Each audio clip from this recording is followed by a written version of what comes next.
Assalamualaikum warahmatullahi wabarakatuh. Selamat pagi Ibu Almawati selaku dosen mata kuliah akuntansi biaya serta rekan-rekan semua. Pertama-tama marilah kita ucapkan puji dan syukur atas kehadiran Allah Subhanahu wa taala yang telah melimpahkan rahmat serta karunia-Nya kepada kita semua sehingga kita dapat berkumpul di ruang kelas yang kita cintai ini. Padahal topik yang akan kami bahas pada kali ini mengenai job order posting. Perkenalkan, saya Sally Dolvena Eka Suci sebagai moderator. Perkenalkan, nama saya Siska Amelia Putri, NIM 212330889. Saya sebagai pemateri 1. Perkenalkan, nama saya Serly Adifa Olandari, NIM 212333087. Saya sebagai pemateri 2. Perkenalkan, saya Stesa Fatiatul Angelita Putri, NIM 212333091. Saya sebagai pemateri 3.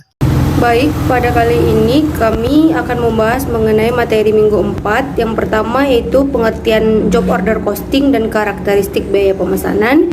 Yang kedua, penentuan biaya normal. Yang ketiga, kartu biaya pemesanan. Dan yang terakhir, prosedur akuntansi utama dalam job order costing. Baiklah, saya sebagai pemateri 1 ingin menjelaskan tentang job order costing. Job order costing adalah suatu metode pengumpulan biaya produksi untuk menentukan harga pokok pada perusahaan yang menghasilkan produk atas dasar pesanan. Tujuan dari metode ini adalah menentukan harga pokok produksi dari setiap pesanan, baik harga pokok secara keseluruhan dari tiap-tiap pesanan maupun untuk persatuan.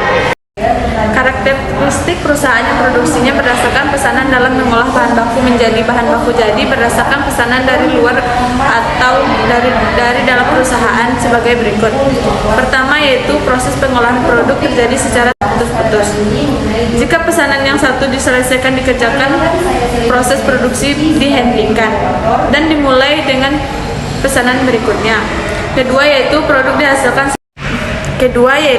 dihasilkan sesuai dengan spesifikasi yang ditentukan oleh pesanan.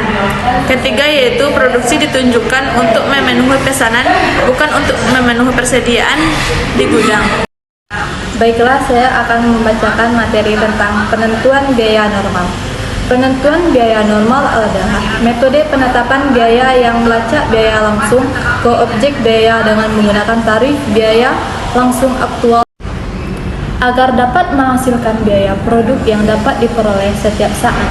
Normal costing tidak menggunakan actual overhead, tetapi estimated overhead dengan biaya produk dalam normal costing dikali dengan kuantitas aktual dari input biaya langsung dan mengalokasikan biaya tidak langsung berdasarkan tarif biaya tidak langsung yang dianggarkan dikali dengan aktual dan dihitung sebagai berikut.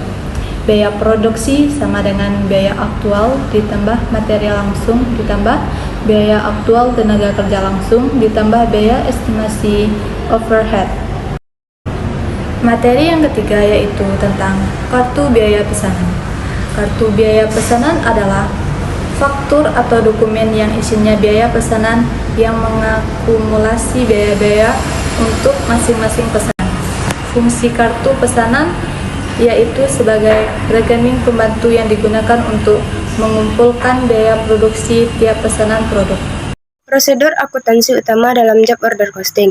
Dalam menghitung biaya produksi terdapat dua sistem perhitungan, yakni sistem perhitungan berdasarkan pesanan dan sistem perhitungan biaya berdasarkan proses. Tujuan dari kedua sistem perhitungan biaya tersebut sama, yakni untuk menentukan biaya dari barang atau jasa yang dihasilkan oleh perusahaan. Dalam sistem perhitungan biaya berdasarkan pesanan, biaya produksi diakumulasikan untuk setiap pesanan yang terpisah. Suatu pesanan adalah output yang diidentifikasikan untuk memenuhi pesanan pelanggan tertentu atau untuk mengisi kembali suatu item persediaan. Agar rincian dari perhitungan biaya berdasarkan pesanan sesuai dengan usaha yang diperlukan, harus terdapat perbedaan penting dalam biaya per unit suatu pesanan dengan pesanan lain. Rincian mengenai suatu pesanan dicatat dalam kartu biaya pesanan yang berbentuk kertas atau elektronik. Meskipun banyak pesanan dapat dikerjakan secara simultan, setiap kartu biaya pesanan mengumpulkan rincian untuk satu pesanan tertentu saja. Rincian tersebut mencakup pembelian bahan baku, pengakuan biaya tenaga kerja, pengakuan biaya overhead pabrik, penggunaan bahan baku, distribusi beban gaji tenaga kerja, pembebanan estimasi biaya overhead, penyelesaian pesanan, dan penjualan produk. Sekian, terima kasih. Sekian hasil dari presentasi kelompok kami. Maaf apabila ada kesalahan. Saya selaku moderator. Wassalamualaikum warahmatullahi wabarakatuh.